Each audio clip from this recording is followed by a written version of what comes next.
আসসালামু আলাইকুম দর্শক। 2 দিনের বৃষ্টিতে একদম প্রচুর পানি হয়েছে। এদিন এই খালটা ভরে গেছে, বিপদসীমার উপরে চলে গেছে পানি। কলা গাছের মাথার পরে পানি, ওই দেখেন কলা হয়েছে কিন্তু মাথার উপরে পানি। এটা সবজি ক্ষেত, সবজি ক্ষেত তো ডুবা ডুবা ভাব। এই যে পানিতে একদম ভরপুর। এই যে বিপদসীমার উপরে ব্রিজের কাছাকাছি পানি চলে আসছে। এই ব্রিজটার কাছাকাছি পানি।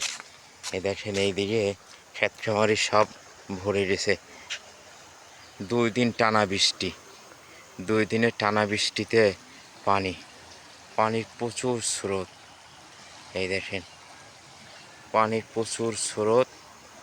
আর যে পানি, সবজি ক্ষেত যত ক্ষেত ছিল সব সবজি ক্ষেত সব পানিতে ভরে গেছে।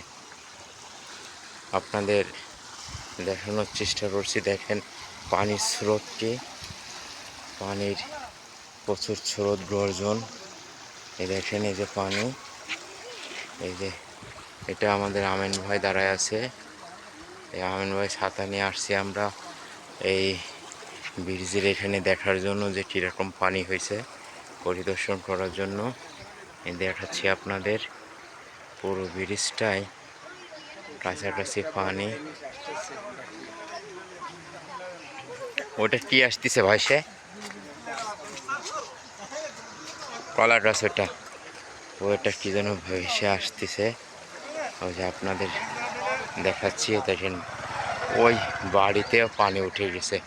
ওই যে পাশেরটা বাড়ি পানি উঠে গেছে, পুরো বিপদ সীমার উপরে চলে গেছে পানি। কি একটা ভেসে আসতেছে, যে আপনাদের দেখাচ্ছি। এটা মনে হয় কি হতে পারে, কি হবে কি হবে। এই যে জিনিসটা কি হবে। হ্যাঁ।